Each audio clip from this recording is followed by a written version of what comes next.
A lot of this isn't going to make sense to you, and I'm sorry about that. I'm just going to start at the beginning, with the house.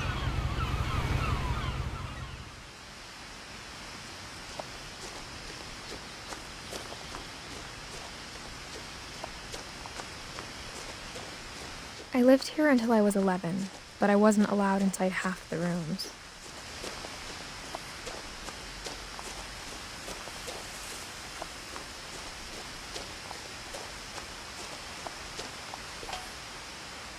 Inside the mailbox were bills from 7 years ago, marked urgent, open immediately.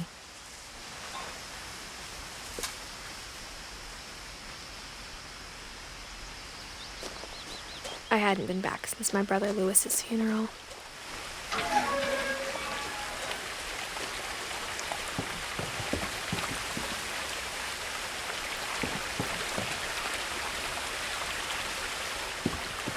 In her will, my mother left me a key, but didn't tell me what it unlocked. Maybe she thought I'd know, or she thought that the mystery would be enough to bring me back.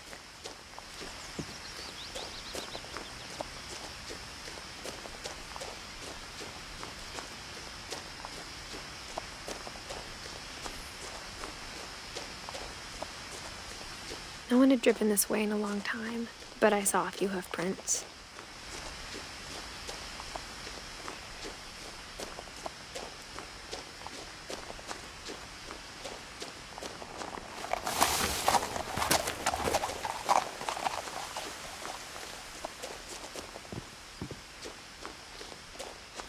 The truth is, even after I inherited the house, I never thought I'd come back to it. But now I had questions about my family that only the house knew the answers to.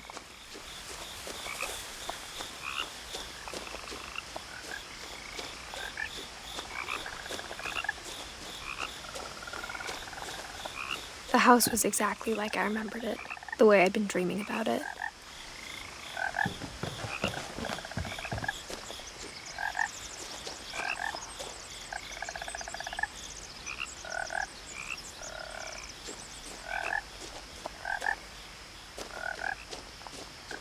As a child, the house made me uncomfortable in a way I couldn't put into words.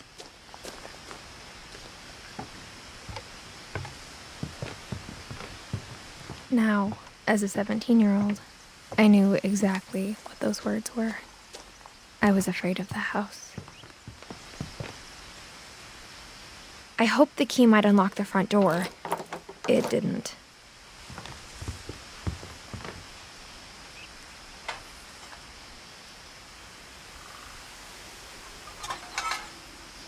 Looking in, I felt like the house itself had been waiting for me.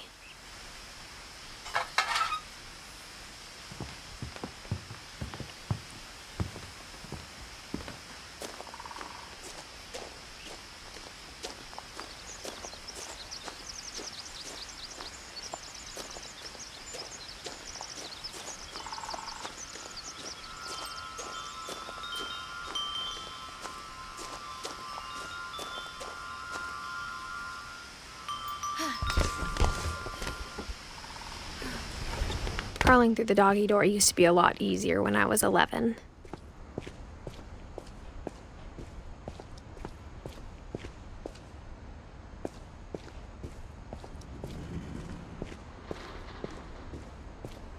For the first time in years, I felt like I was home. But instead of a family, there were just memories of one.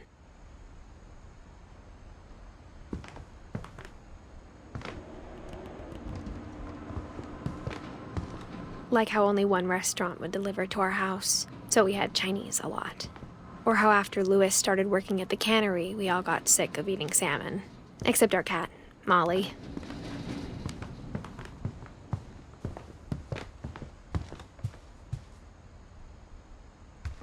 The table was still a wreck from the night we left.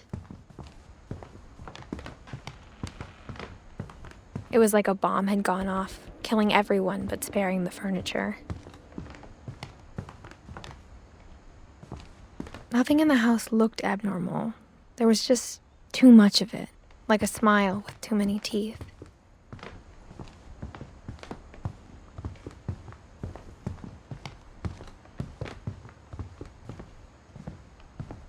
Mom always told me to stay out of the basement, so I wasn't too surprised when the key didn't fit.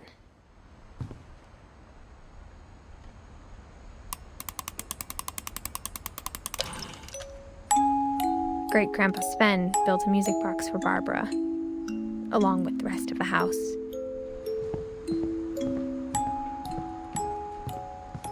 A lot of things got left behind in the whirlwind of that last night.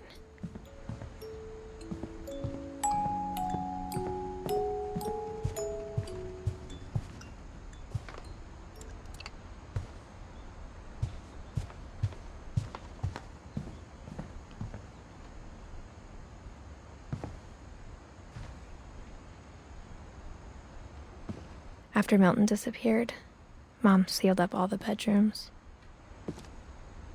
Then Edie retaliated and drilled peepholes.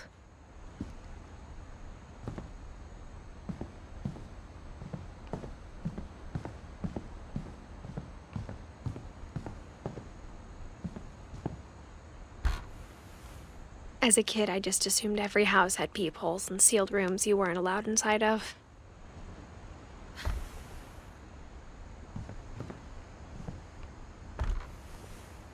My Grandpa Sam spent 7 years sharing a room with his dead brother, Calvin.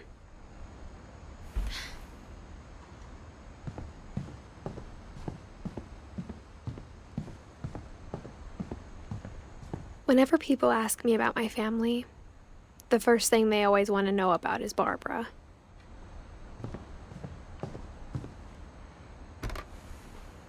Barbara was a child star for 2 years, until America grew out of it.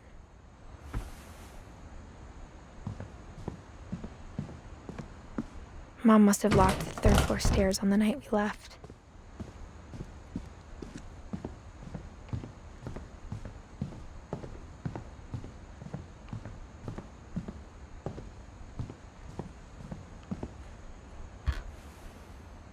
Molly always seemed like a girl I could imagine being friends with, if she hadn't died in 1947.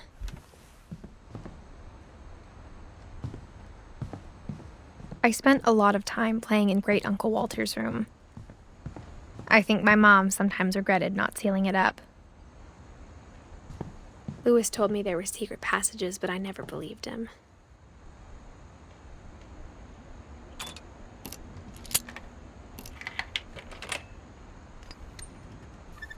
Turns out, my mom was really good at keeping secrets.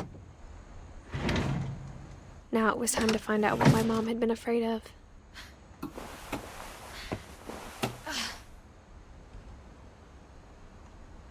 Reading this, maybe it sounds like I had a plan. From the paintings on the wall, it was clear my brother Milton had been here before me. But I had no idea what was behind that door.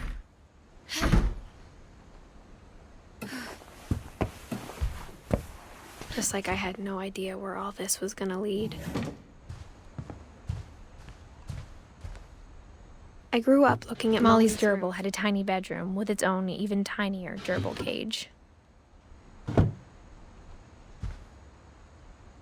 Being inside for the first time, I felt like I'd stepped behind a painting.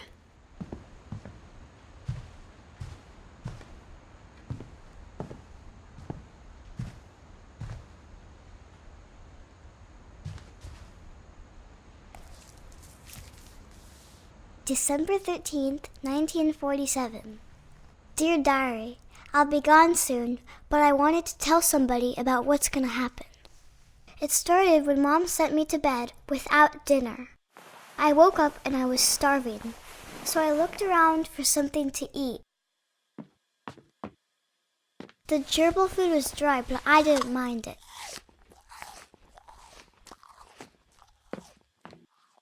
My Halloween candy was all gone.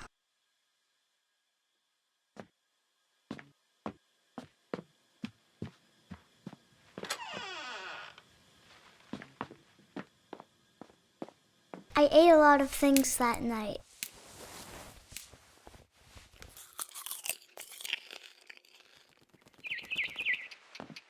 I kept eating and eating.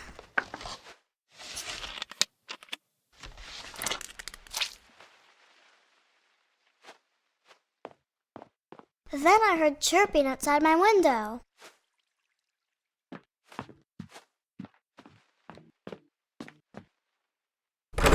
Mom, can I come out now? Sweetheart, it's late.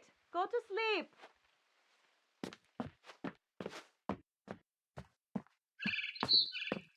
It was a barn swallow going back to her nest. I reached out for her.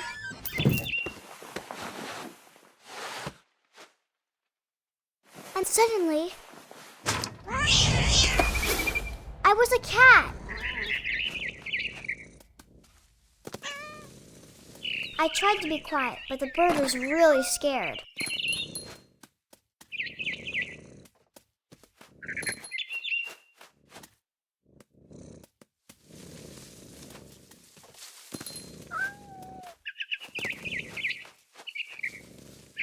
Mom and Dad didn't even look at me.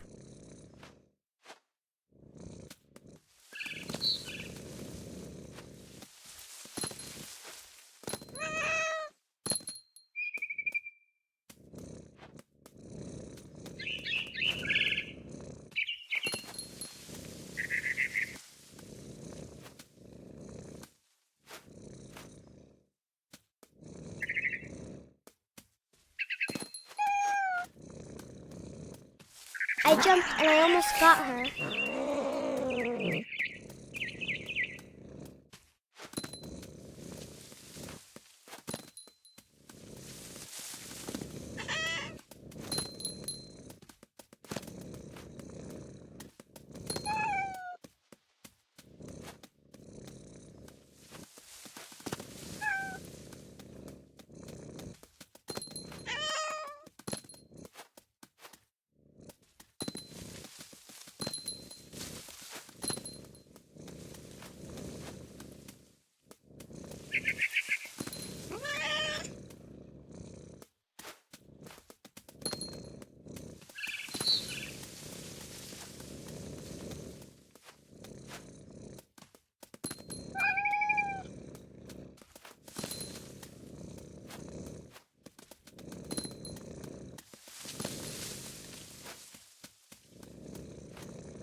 Now I was up in the big tree. I promised Dad I wouldn't climb it anymore. All I cared about was eating that mama bird. I could tell she was getting really tired.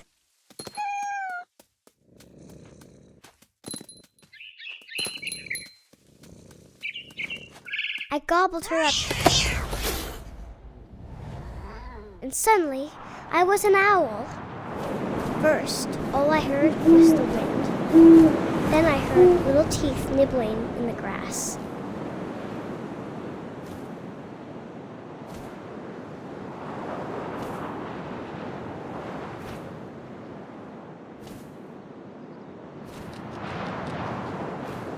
Rabbits.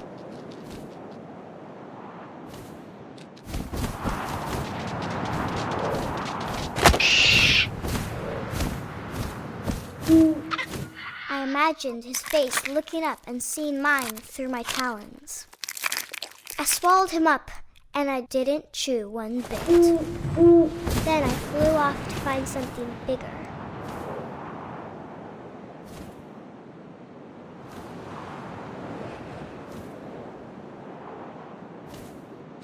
A mama rabbit.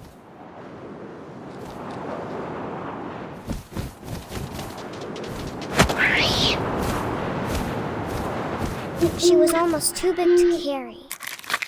I started choking, but I couldn't stop eating.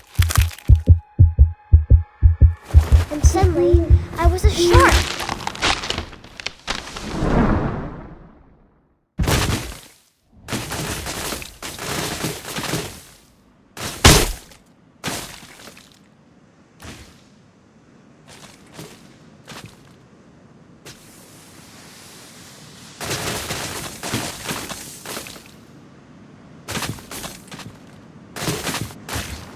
I rolled off a cliff and into the ocean. Now, I was hungrier than ever.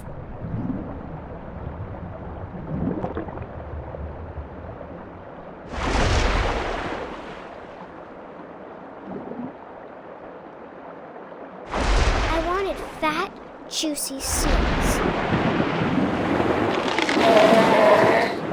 I tore off her flipper, and it tasted really good.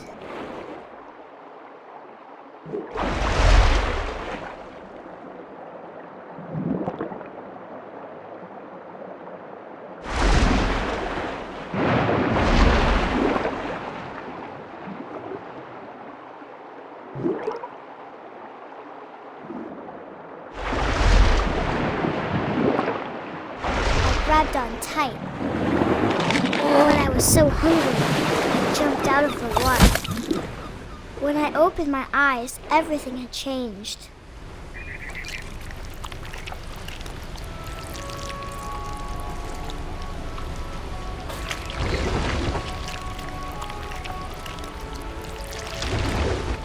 Now I was a monster, and I smelled people everywhere.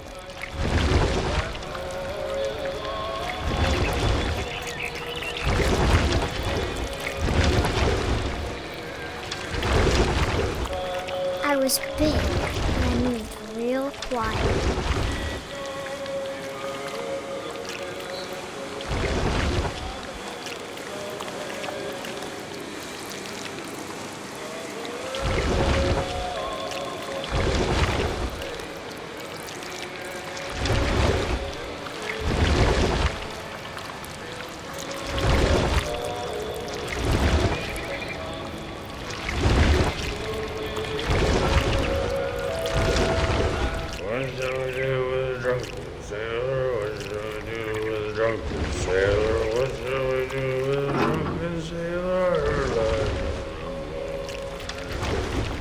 After the last passenger, I was still hungry.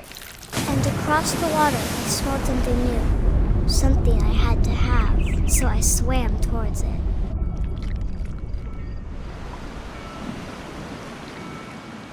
I slithered onto the sand, and the good smell went into an old pipe.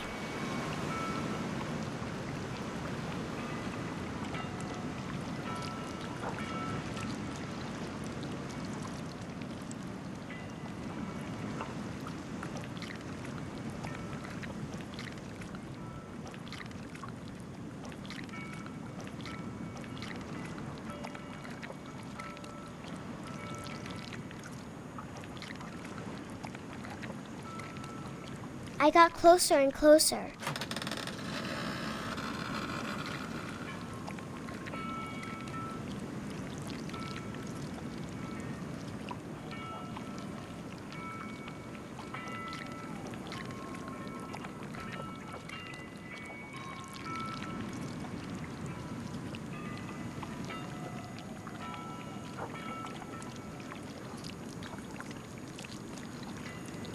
All of my stomach started growling. And suddenly, I was me again. I held my breath for a long time, but I couldn't hear anything. I think it's waiting for me to fall asleep. But it's not going to wait much longer. It needs to feed, and we both know I will be delicious.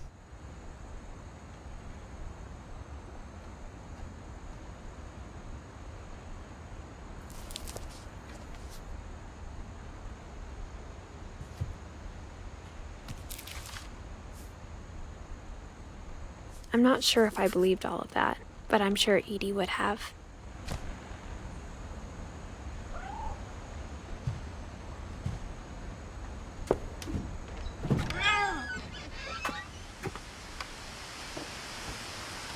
This will be obvious later, but my mom never told me any of these stories. Edie would have, but Mom didn't like bringing up the past. Though, when we adopted a stray kitten, she was the one who named it Molly.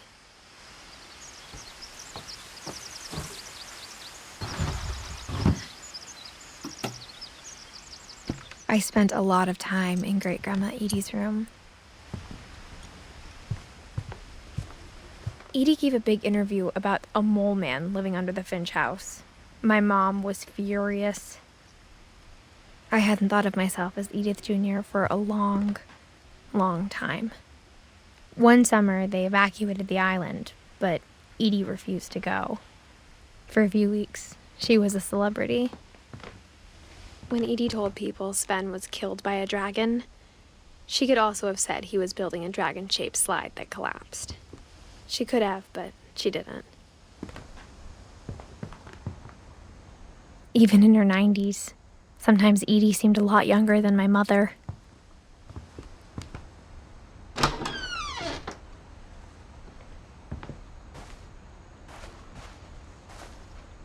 The only trace Grandpa Sam's first wife, Kay, left on the house was the pink bathroom.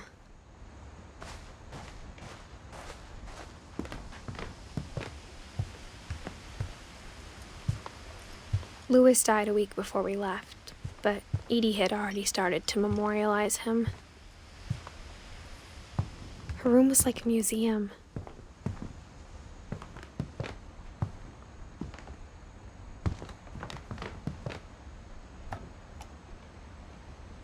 For 500 years, the Finches have been famous throughout Norway for their fortune and misfortune. Odin Finch buries the latest victims of the family curse, his wife Ingeborg and their newborn son, Johan. On January 7th, 1937, he set sail with his family and his house, hoping to leave the curse behind. But 40-foot waves off the coast of Washington send the house and Odin to the bottom of the sea. Odin's daughter Edie, with husband Sven and baby Molly, step ashore on their new home, Orcas Island. Odin Finch is the first to be buried in the new family cemetery. His daughter Edie is already dreaming of a new Finch house.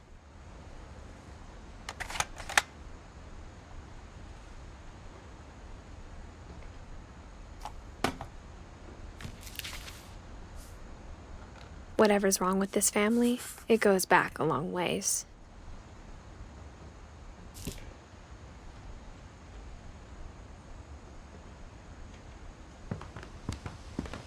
Edie knit me a new pair of gloves every year, just in time to replace the old ones.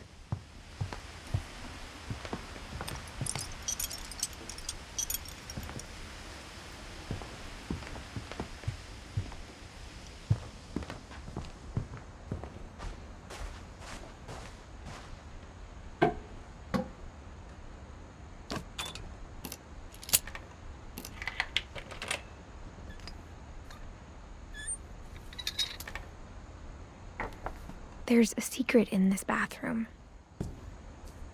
It's in the last place you would look. It isn't in the cupboard. It's hidden in this book.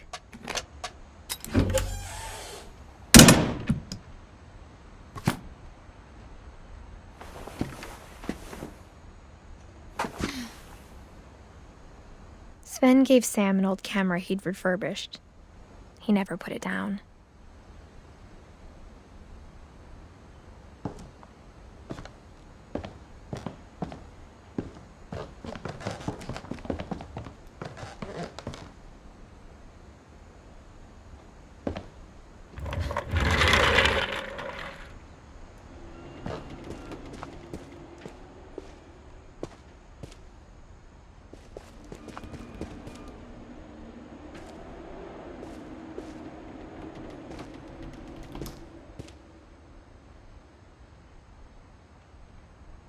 I knew Grandpa Sam had a twin. And that he never talked about him.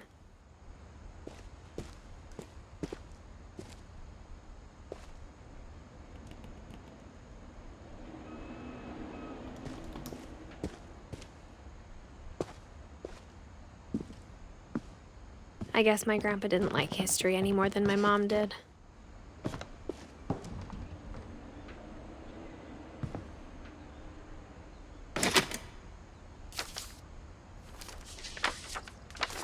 How I Want to Remember My Brother by Sam Finch.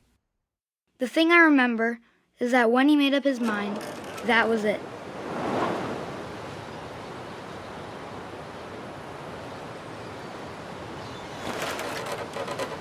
My brother said he'd die before he ate another mushroom. And he did.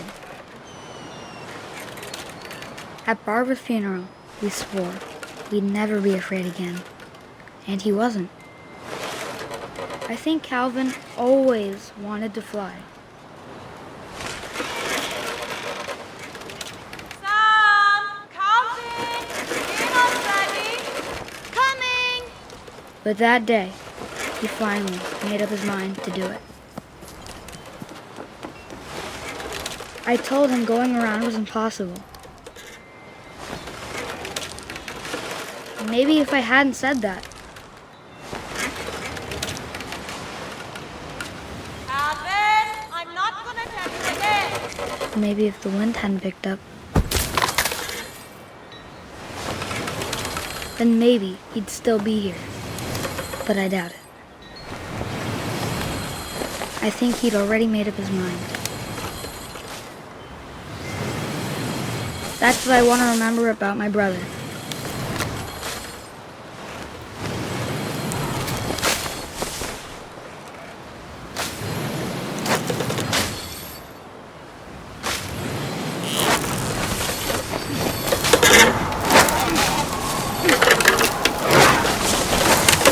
The day he made up his mind to fly.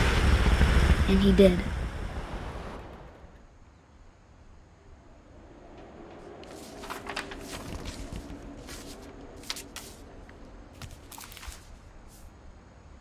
Calvin's story felt strangely familiar. When I was younger, I remember trying to do the exact same thing.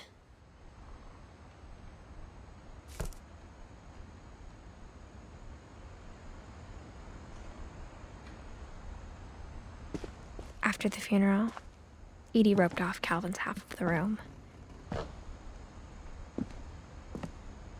Mom said Grandpa Sam enlisted at 18 and never set foot in the room again.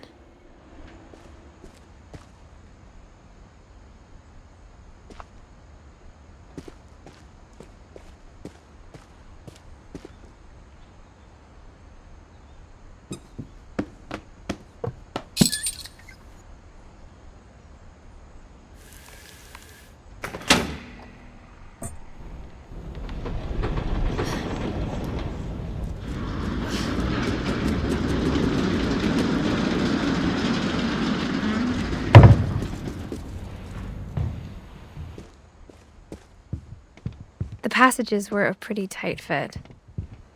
They'd obviously been built for smaller hands and bellies.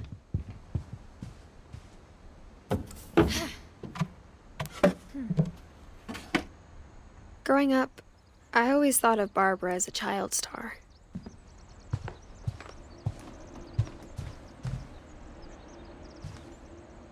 I never thought about how hard it must have been for her afterwards.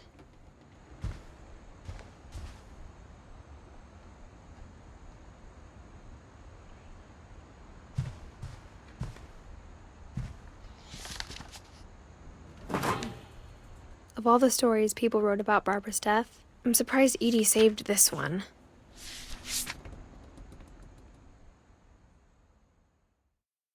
Old Jack here with another ghastly tale inspired by America's most unfortunate family. I'm calling it The Surprise Ending of Barbara Finch.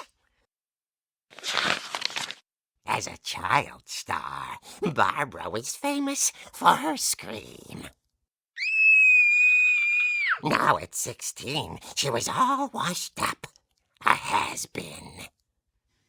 But in a lucky break, she'd been asked to perform her signature scream at a local convention for monster movie fans.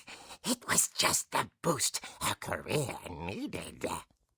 Unfortunately, her scream hadn't aged well. Getting better. I think you just need the right motivation. Her biggest fan and current boyfriend, Rick, was about to demonstrate when...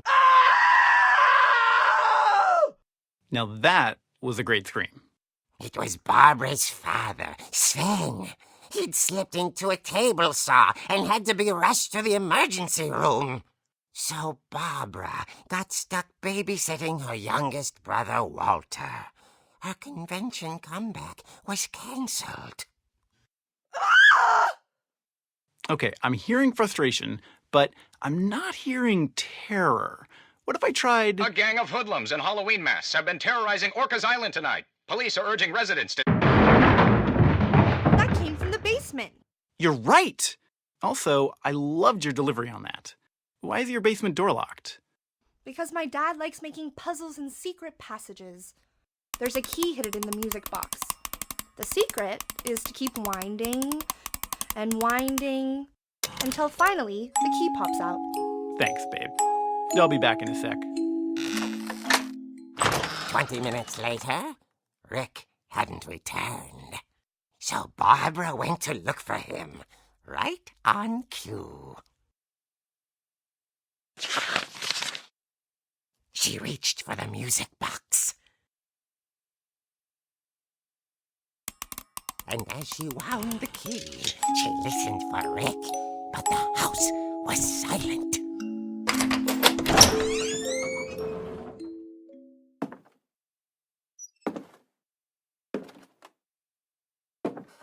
She found Rick's crutch and imagined the worst.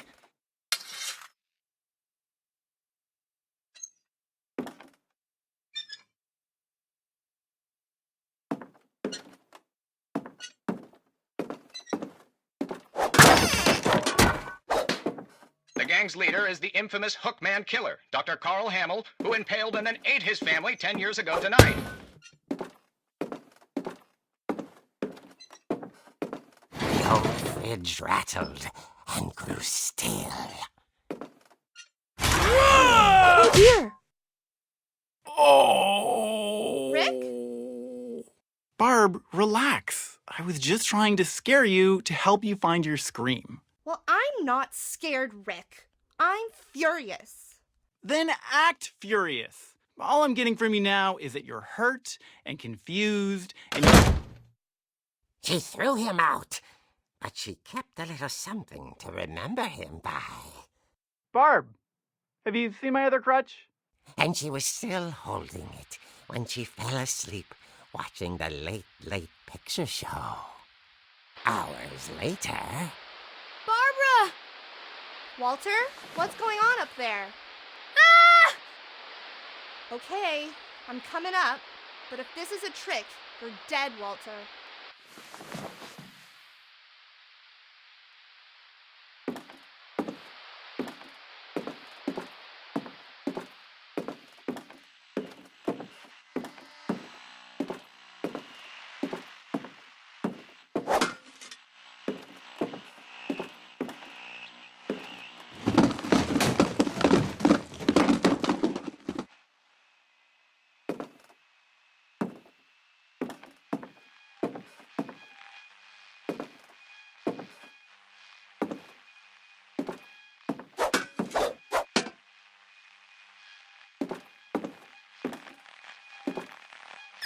Walter, are you there? Walter had vanished, but his bedside radio was still on. Orcas Island police describe the man as 6 feet tall, with a steel hook for a hand. Residents are urged to lock all doors and windows and notify the police of any suspicious activity. Barbara turned, saw the hook man, and was speechless. He was quite smashing.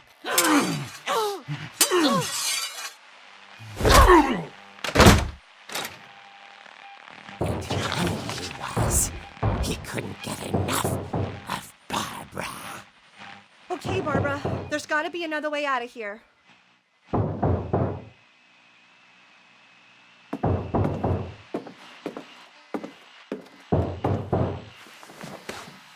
That night, she played her part beautifully.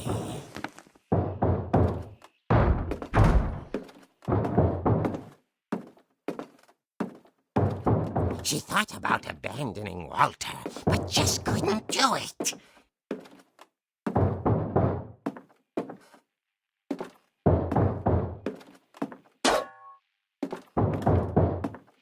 My, alley's door hadn't been opened in years. The hinges groaned.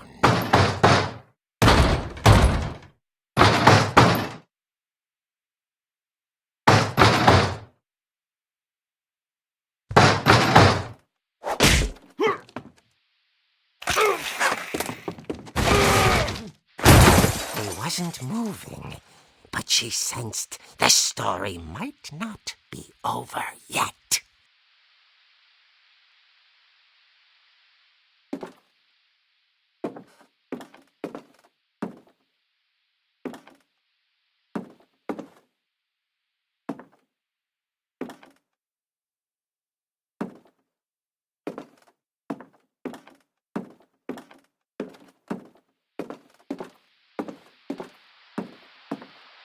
The hookman had vanished.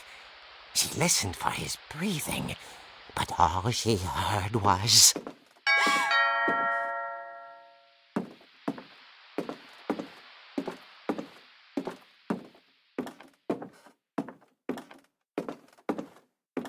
At the door, she heard whispering.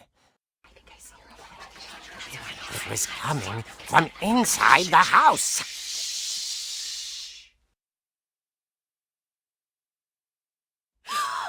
Oh dear.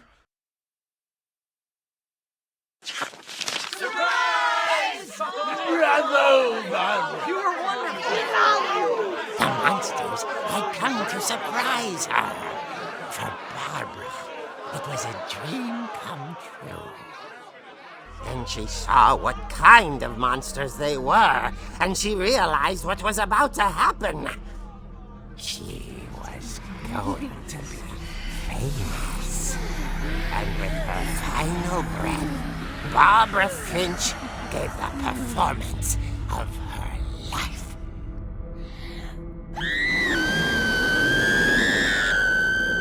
I wasn't there myself, but I hear Barbara was magnificent.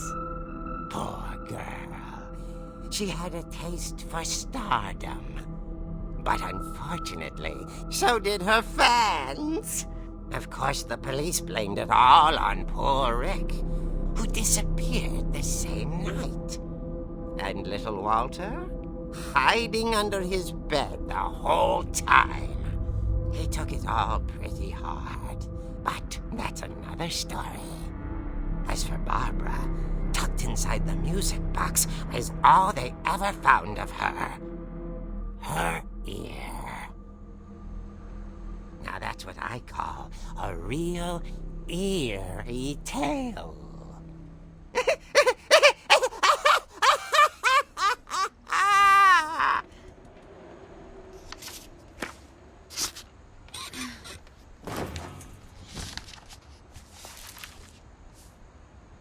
Edie told me all Barbara wanted was to be remembered, as absurd as that comic was.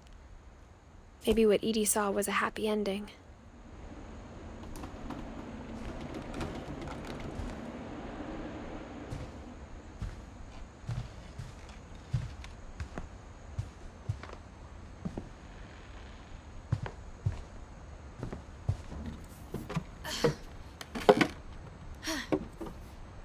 I guess now I know why Mom didn't like me playing with the music box.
Mom said the basement was off limits, unless I wanted another tetanus shot. I saw Edie sneak down to the basement once, carrying packages. I thought maybe she was hiding presents. It turned out she was hiding a lot more than that.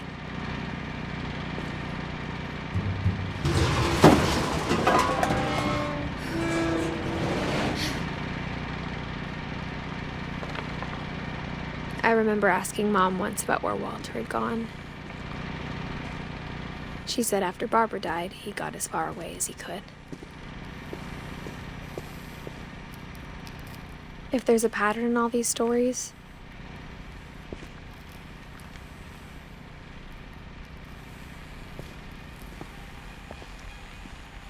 I think it's that none of us has gotten very far.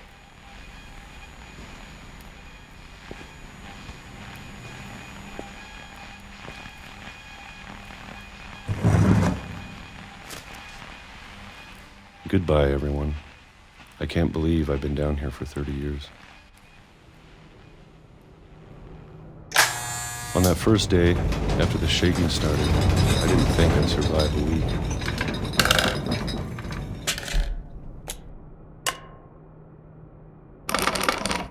But after a few days, I settled into a routine. That's what kept me sane. Having a schedule, living for today. I always expected to be dead tomorrow. But if you wait long enough, you get used to anything.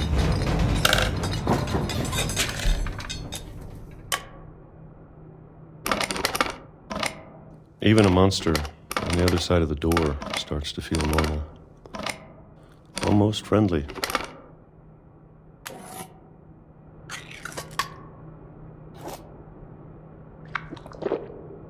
And then one day, everything just stopped.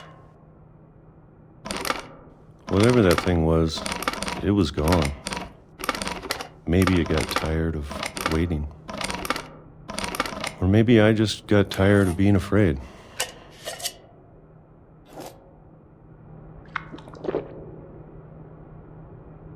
It's been a week now, the longest in 30 years. I'm done waiting. I have to leave while I still can.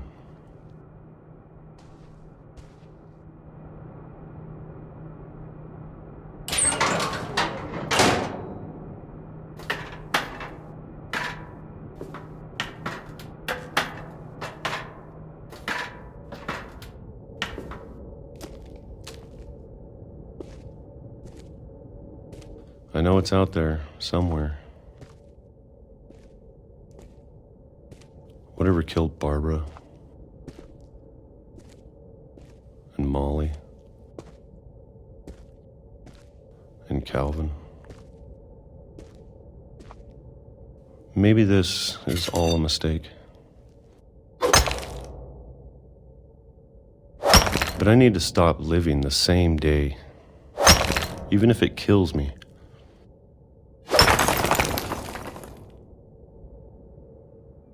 Whatever's out there, I want you to know I'm ready for it. I'm going to appreciate all of it, especially the food. I don't mind if I only have a year left, or a month, or a single week. I'd be happy with one new day. I can already imagine the sun on my face.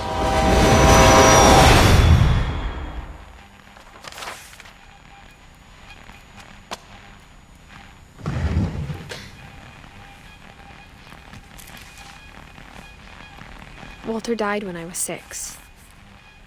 I can't believe my mom never told me he was down here. I'm sure my mom was trying to protect me.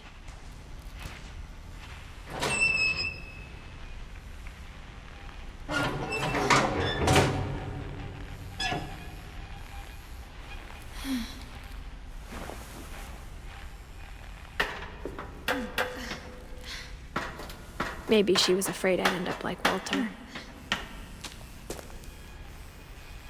But if she never told me about an uncle under the house, I can only imagine what else she was hiding. I don't want to make the same mistakes she made.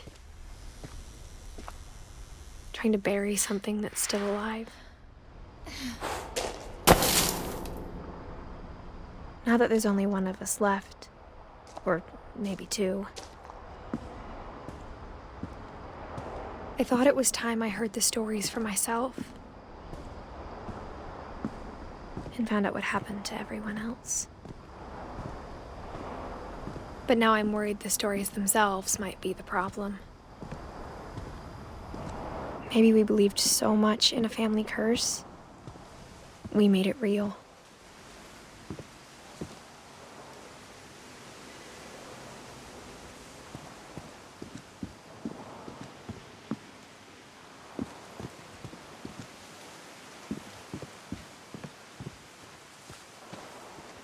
I don't know if I should even be writing this.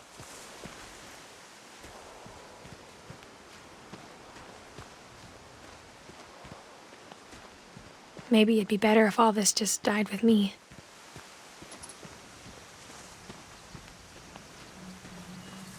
But I thought you should know about your family.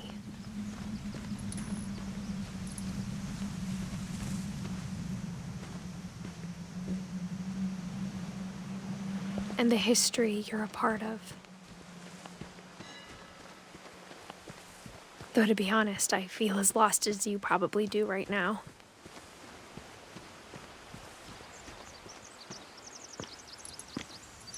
I think the people in these stories believed them, for what that's worth.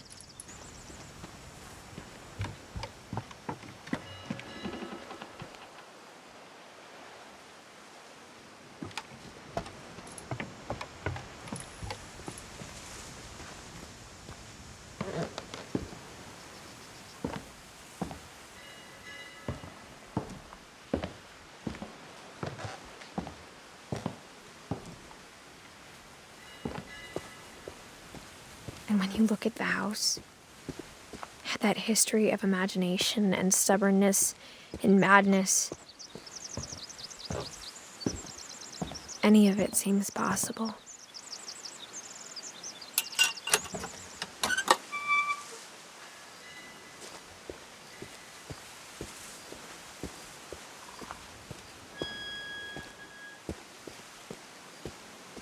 I think we've been surrounded by death for so long, we've just gotten used to it.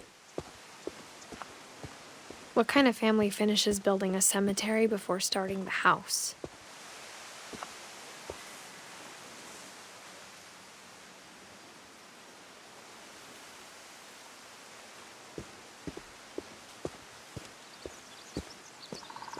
It's embarrassing for me to admit this, but the pet cemetery made me more uncomfortable than the human one. 3 of the gerbils were mine, and 2 had been my fault.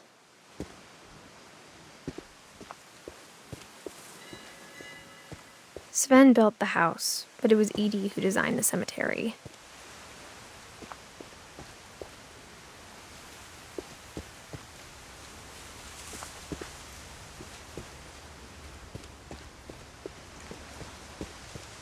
I'm sure Odin's monument had been Edie's idea. My mom was always trying to move on, but for Edie, the past never went away. She could see it poking out of the water at low tide.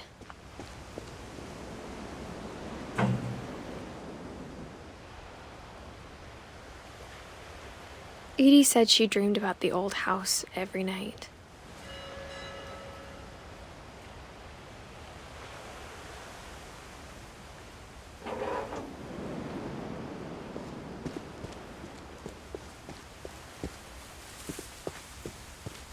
Edie's side was always easier for me to understand. But the older I get, the more I can see where my mom was coming from.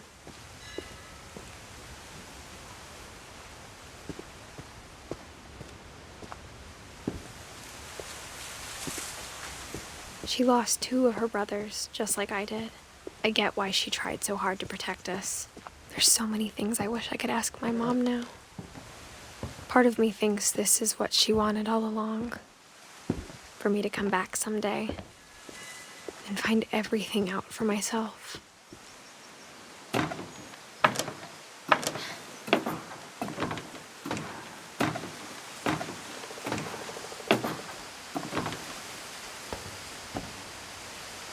But looking back on it now, if she told me there was going to be so much climbing, I never would have come when I was 22 weeks pregnant.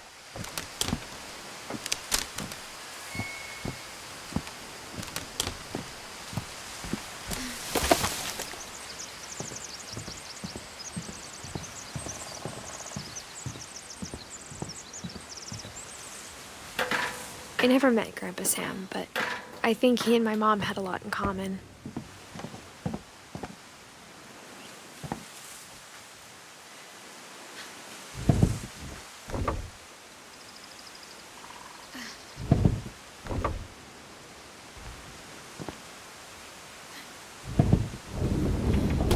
They were both pretty intense.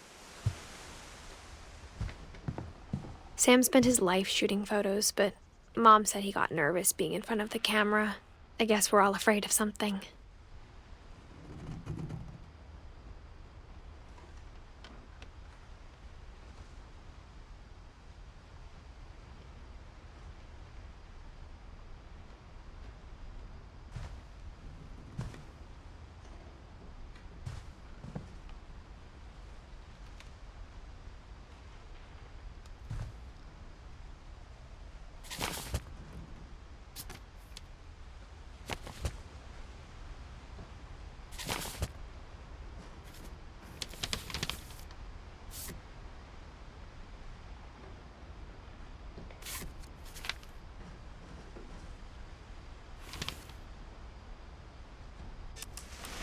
Dawn, I promise, you'll never forget this weekend. Yes, sir. These memories are gonna last a lifetime. Perfect. Am I gonna have to shoot anything? It's gonna rain the whole weekend, isn't it? Please just take the damn picture. Hey, language. Did you want to get a picture of me or what? I will never forget this weekend, Dad. That's the spirit. Okay, got it.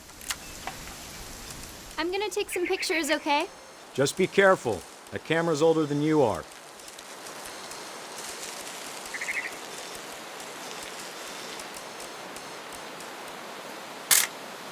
Aw.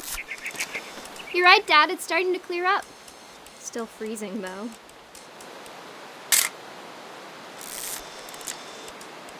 Definitely should not have drunk all that coffee.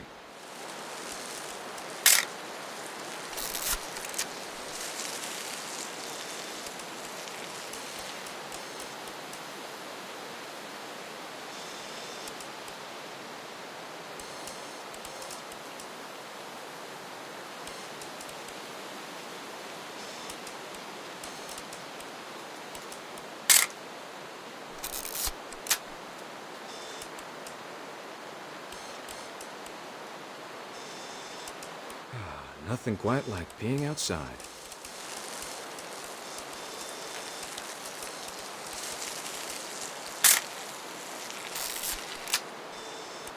Oop, a little more gas in the tank, I guess.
Hold still while I take a picture of you. Hey! That's a keeper. I'm just saying, I'm not always gonna be here, Don. You'll need to remember this stuff, if you want to survive. I'll be fine, Dad. You know who else thought he was gonna be fine? Some guy who died. Don, I'm being serious. I know, Dad. You're always serious. Doesn't being out here make you want to chill out? Well, to tell you the truth, I haven't been out here in 20 years.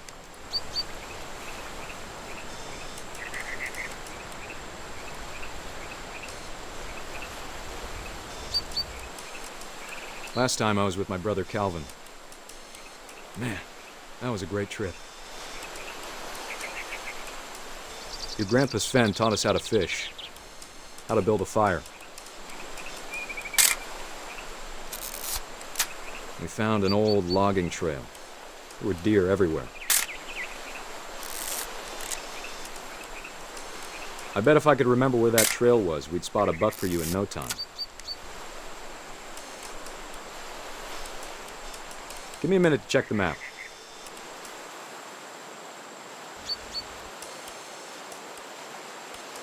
Dad! Good eyes, Don. Before you take the shot, let me get a picture of you.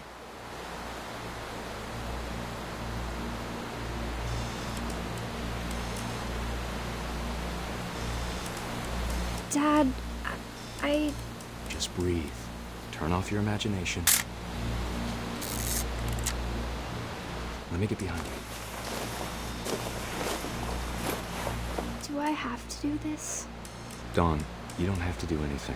But if you want to survive, you'll need to be strong. Great shot, Don!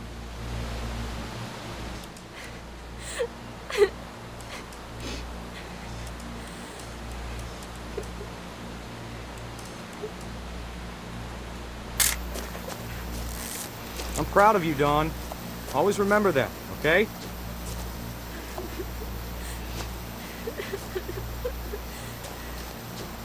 Dad, it's twitching. I think That's it's totally normal, Don. Just focus on the camera. Try not to think about— Dad!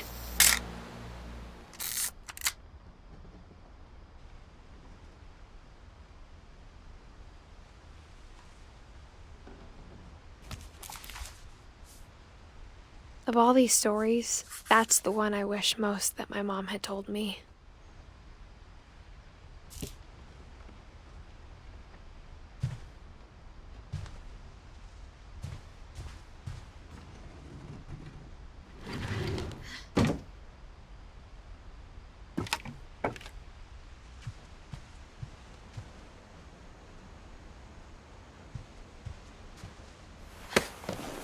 After Sam died, my mom and Edie got really close. They'd both lost a lot.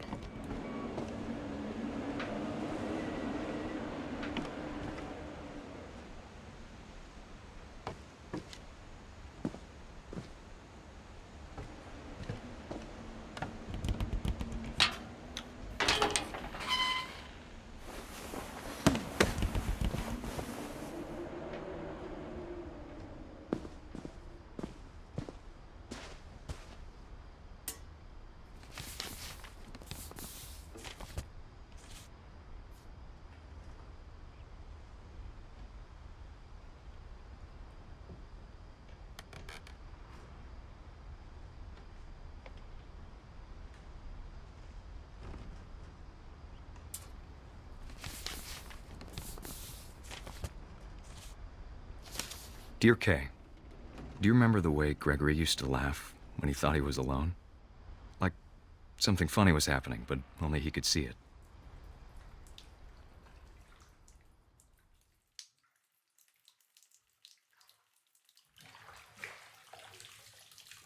I think he saw things the rest of us don't.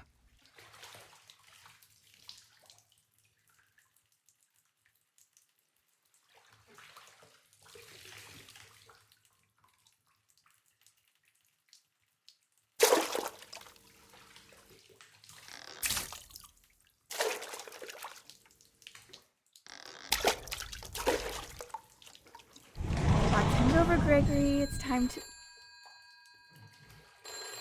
Hold on, sweetie. Hello? Sam, I told you I don't want to talk right now. I wonder what he saw. What his world was like.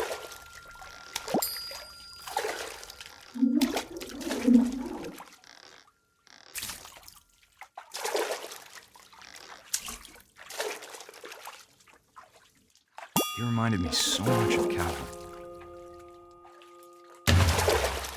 Lost in his imagination.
I know how silly it sounds.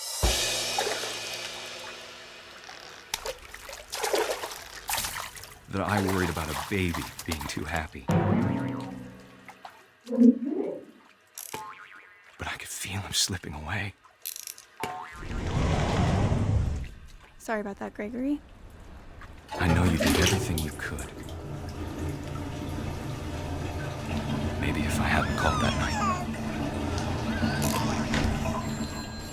Damn it. Hold on, I don't want Gregory to hear this.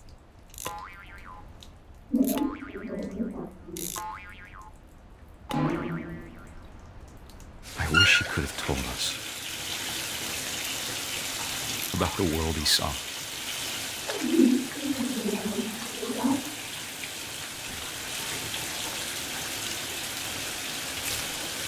Hey, there's so much I don't understand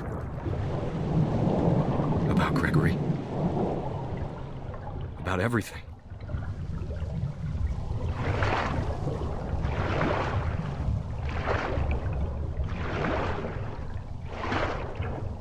But I know what happened wasn't your fault.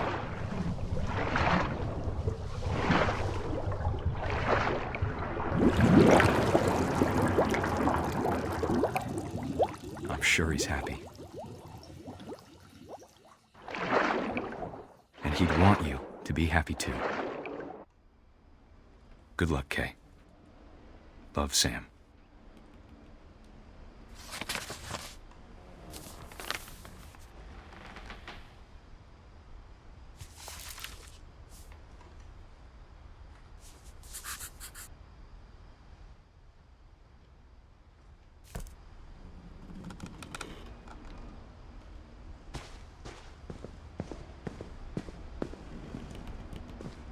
I can't imagine my mom ever writing poetry, and yet... A poem for Gus, who always said the wedding was a bad idea. Our father never hit us kids, at least not very hard, before the day my brother said with teenage disregard that he'd be dead before he'd see a wedding in our yard.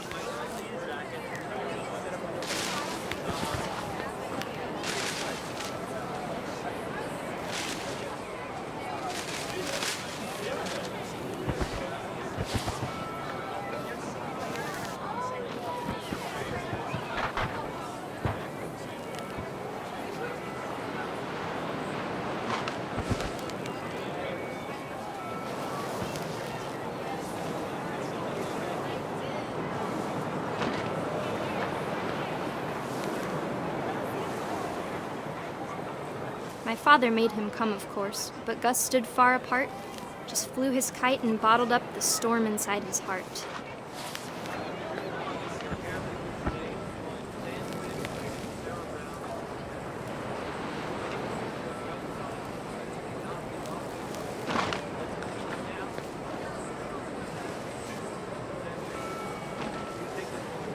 I tried to talk him out of it, but though he'd never met her, "We don't need a stepmom," were the words that I now remember. pronounce you husband and wife. You may kiss the bride.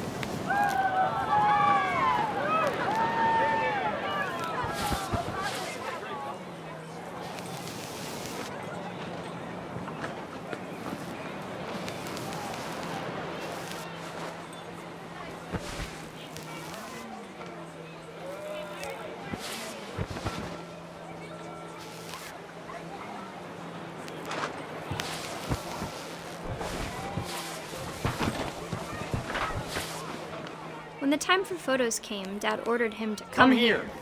But Gus declined, and as a sign held up his middle finger.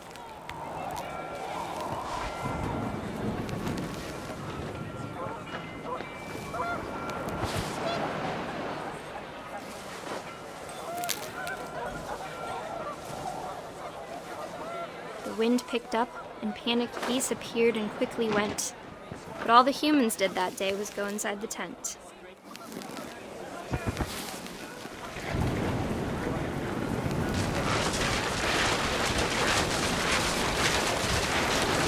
The rain came down in buckets then, but no one seemed afraid that nature might destroy the tent our dad had crudely made.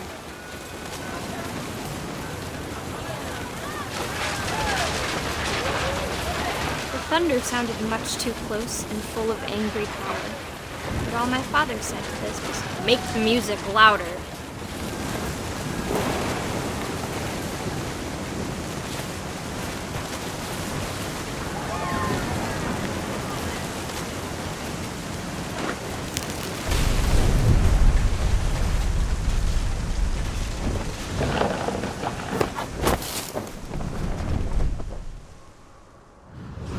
I wish that I could truly say I thought about you on that day.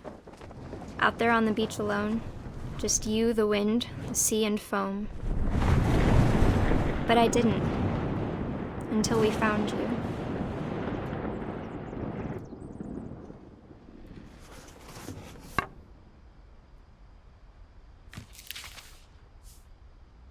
She never talked about him, but Mom told me once if I was a boy, they were going to name me Gus.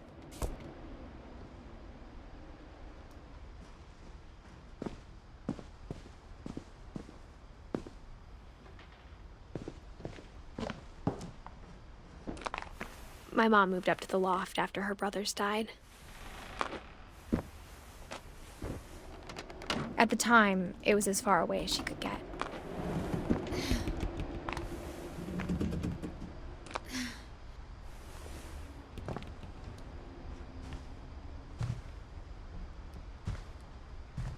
She spent a summer building houses in Calcutta, where she met my dad, Sanjay.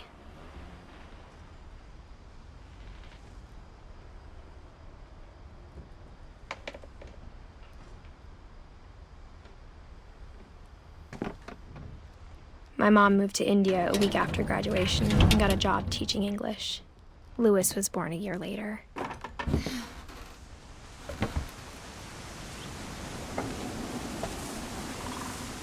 When my dad died, I don't think Mom knew where else to go. I'm sure Edie was happy to have her back. The house had to get a little bigger, but Edie was used to that.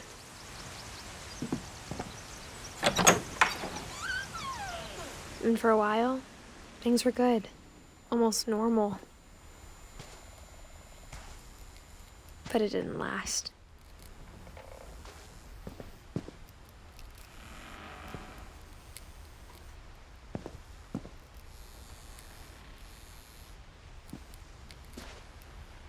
The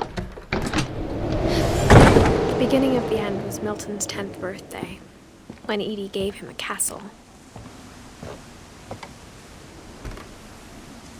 After Milton disappeared, the only thing he left behind was a room full of paintings.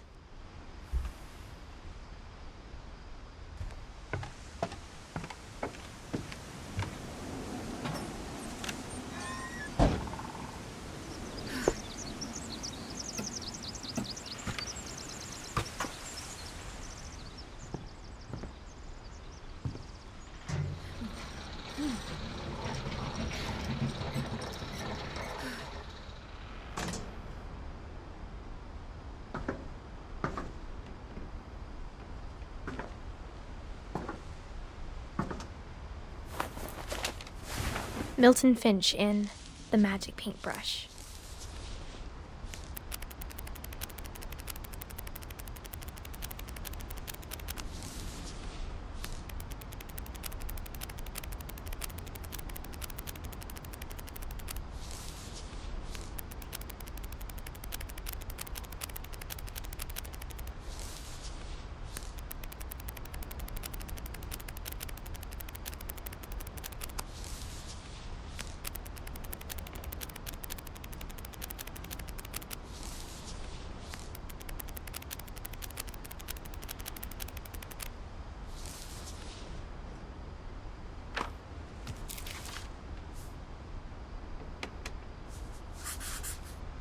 I was 4 when Milton disappeared.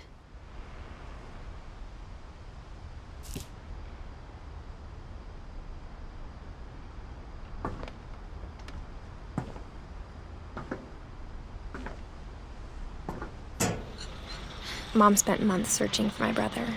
Then she sealed the doors.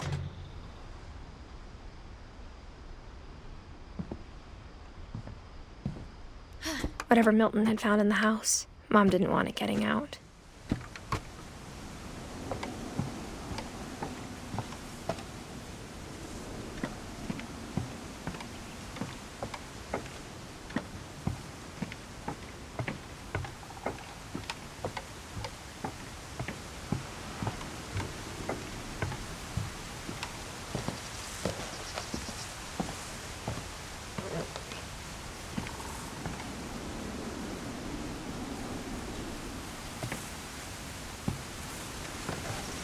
Mom definitely blamed Edie, but I think Lewis blamed himself. After he graduated, he just spent more and more time in his room, until Mom got him a job at the cannery.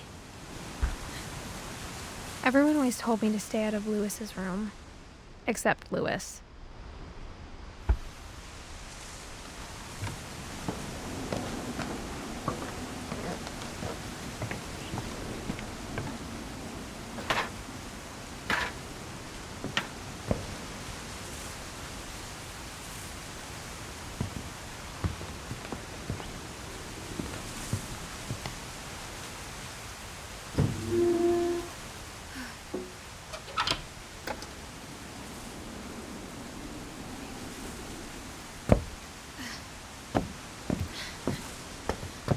Lewis's room smelled very, very familiar.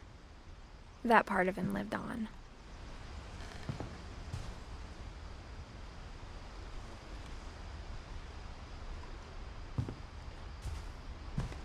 Lewis and I spent a lot of time playing games together, but he was surprisingly bad at them. He died a lot.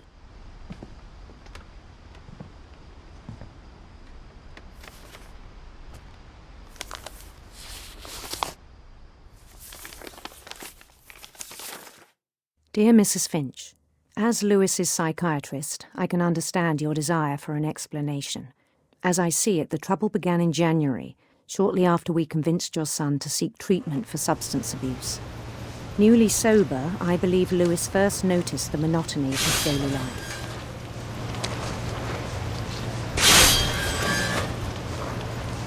He kept working at the cannery.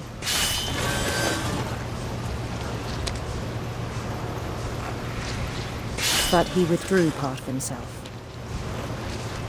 In our sessions, I saw the same behavior. His mind began to wander.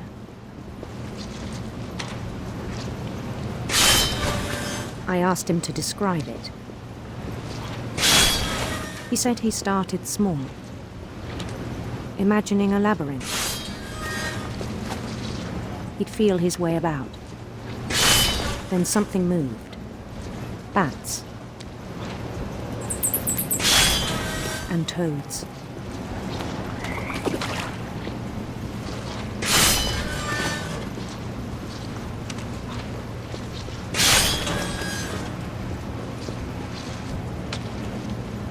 And things that have not names. He knew it was all in his head. But he took it very seriously. I had hoped he'd find himself.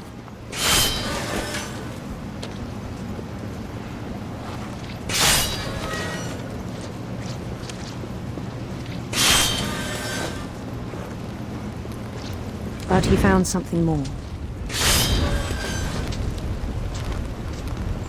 I worried about him then. Daydreaming at the cannery.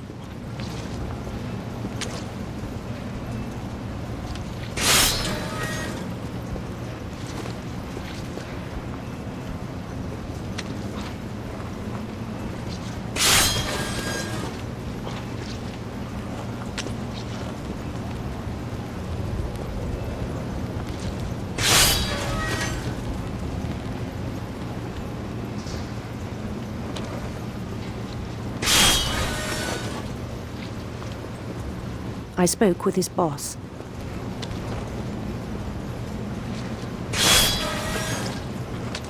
But he said Lewis had become a model employee. Methodical, tireless, focused. Like a whole new Lewis. So I let him go on.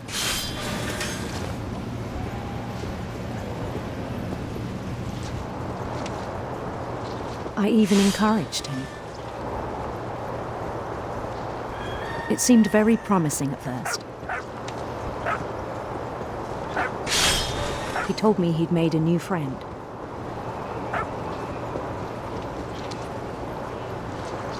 On the edge of a city he named Lewis Topia.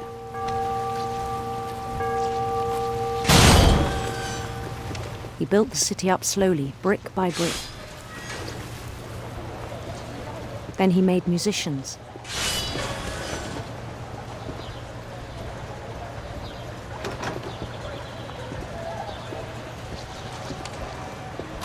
And songs for them to play.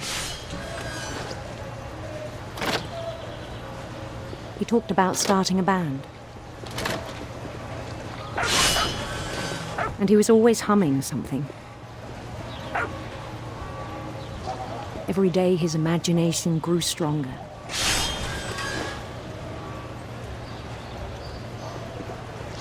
He no longer spoke at the cannery. But his chopping was as reliable as ever. Then one day it struck him that all the cheering crowds, even the stones under his feet, were all in his imagination. So he could do whatever he wished.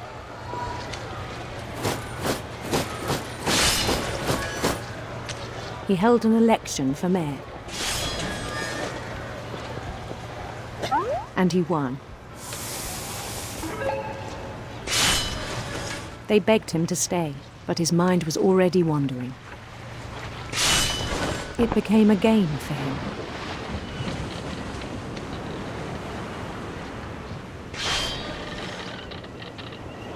He'd conquer a city, then immediately push on. New Louisville. St. Louis. He started drifting away from our reality.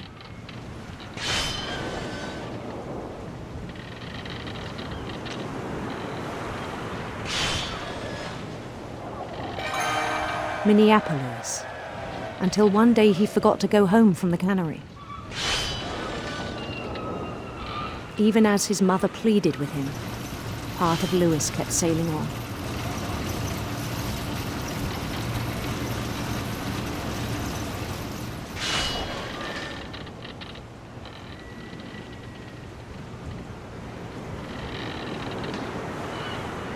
In Louisburg, he heard rumors of a handsome queen.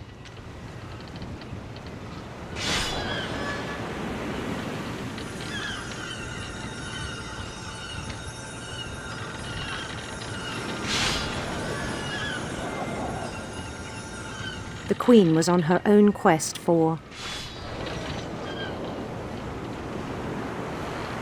radiant rainbows.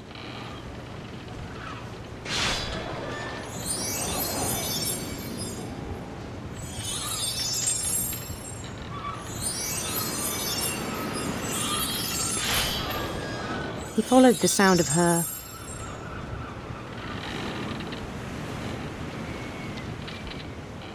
silver harp.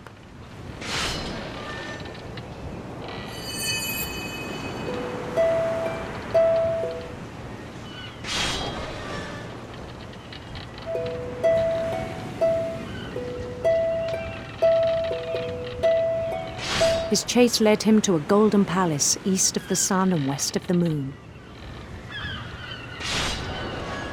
Even then, his logic remained sound.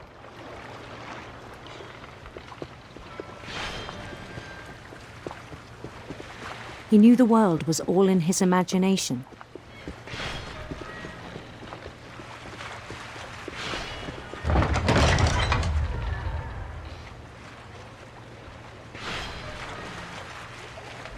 But he was so proud of having created it.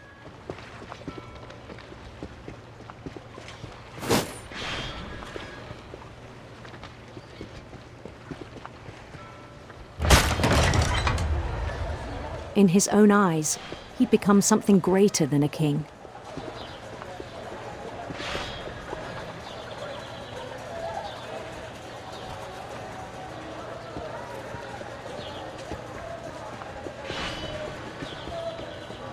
For someone who'd never known success in the real world, I think it was overwhelming. And then it struck him that the real Lewis was not the one chopping salmon, but the one climbing the steps of a golden palace.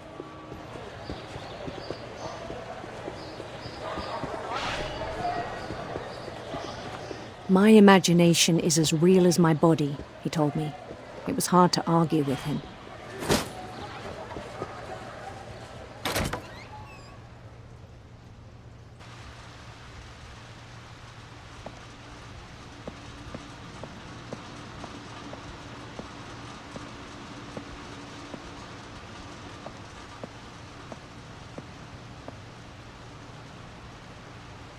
I began to forget the world we know.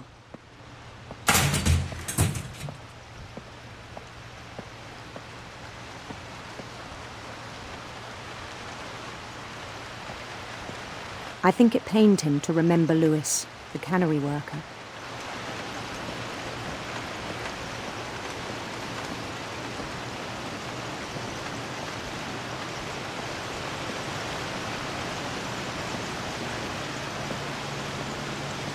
He began to despise the man with a royal contempt.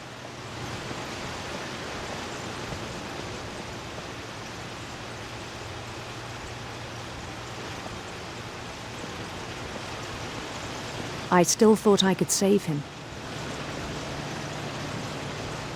Even after he said he was being crowned king over all the lands of wonder. The palace would be packed with his companions.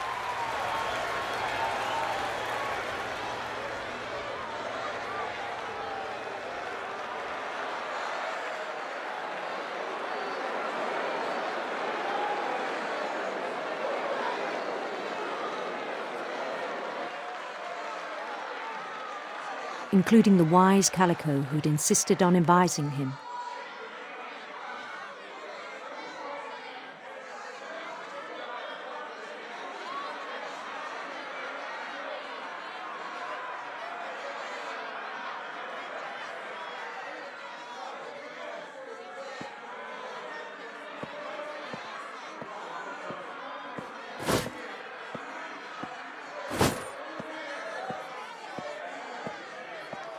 His queen waited, holding his crown.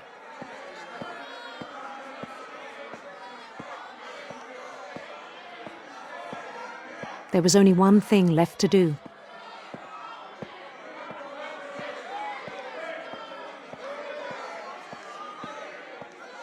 Bend down his head.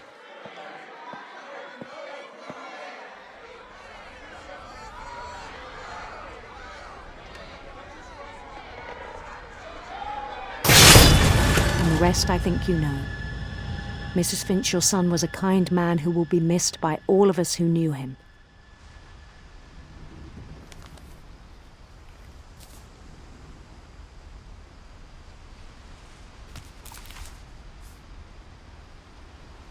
My brother was really cool. I wish you could have met him.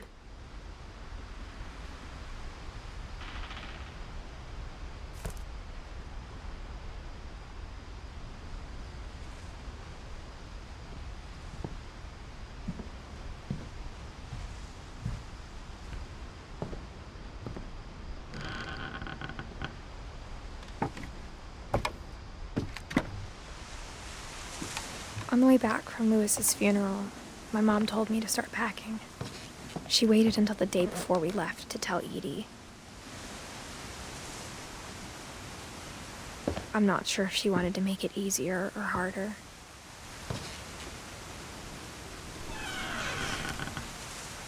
I wish we'd stayed. But I understand why we left.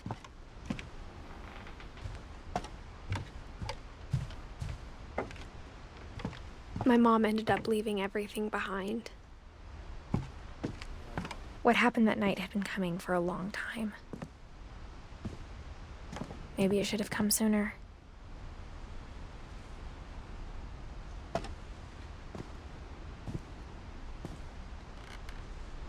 But it had to end one way or another. All that's left now is to tell you about that last night.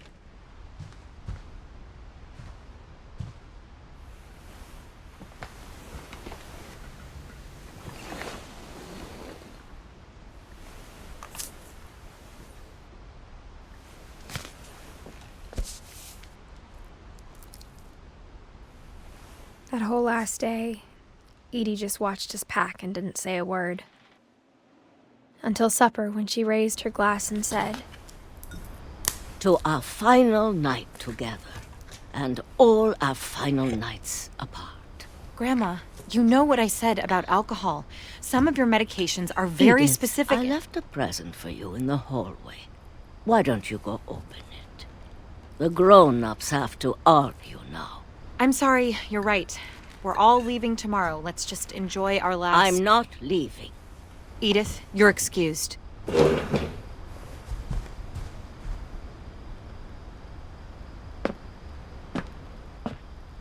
The power had been shut off that morning, but Edie always had plenty of candles. When my mom sealed the library, I don't think she knew about the other entrance.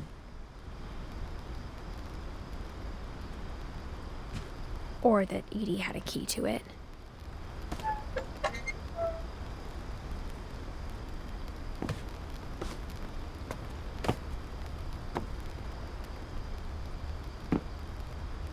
That thing you're afraid of isn't going to end when you leave the house.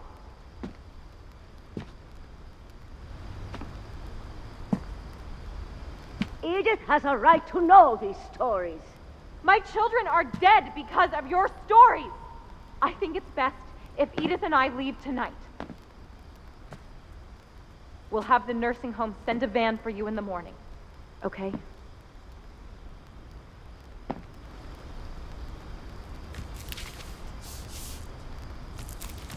Dear Edith, there's so many stories I wish I could tell you, but there's only time for one.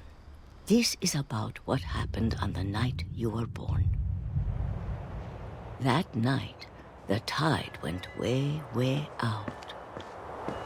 It was the first and last time I ever saw the old house aground. There'd been an earthquake out in the middle of the ocean. They called it the lowest tide in 1,000 years. God, it smelled awful. You know, I've seen that house every day of my life.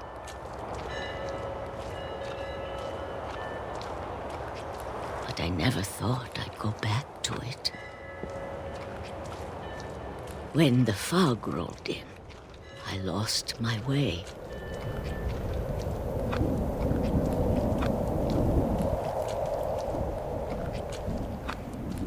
I got turned around.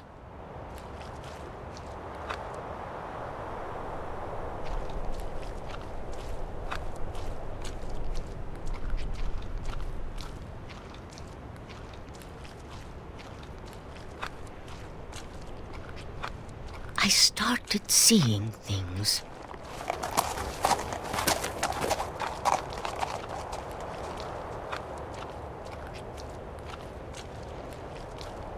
Things I'd forgotten had ever existed.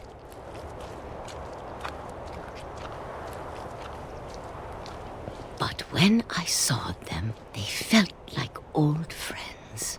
That night, a lot of things came back to me. Or maybe I came back to them.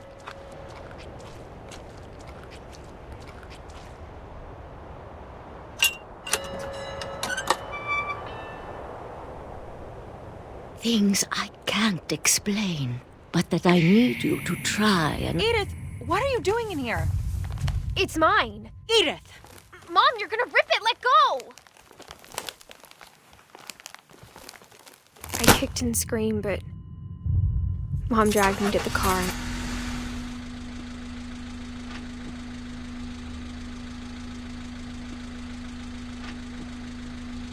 I never saw Great-Grandma Edie again.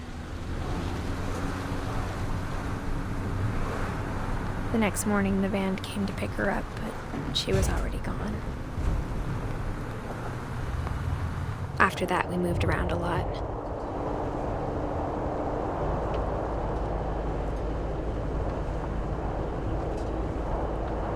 We both tried to make the best of it.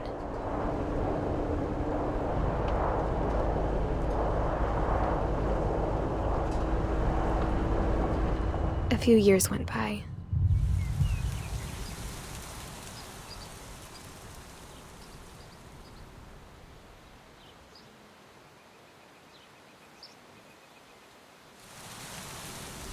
My mom didn't like to talk about it, but she started getting sick a lot. The rest happened pretty quickly.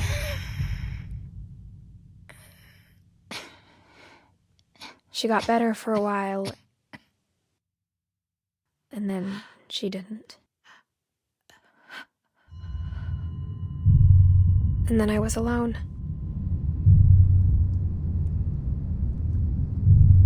The last Finch left alive.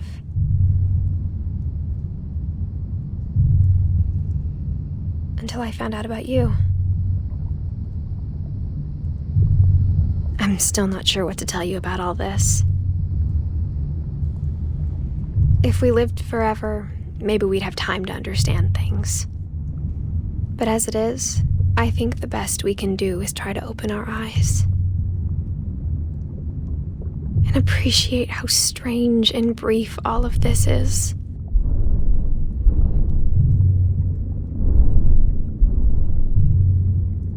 This journal was supposed to be for you. But now I hope you'll never see it. I just want to meet you and tell you all these stories myself. But I guess if you're reading this now, things didn't work out that way.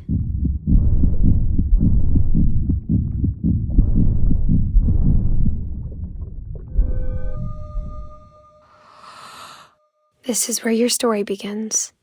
I'm sorry I won't be there to see it. It's a lot to ask, but I don't want you to be sad that I'm gone. I want you to be amazed that any of us ever had a chance to be here at all. Good luck.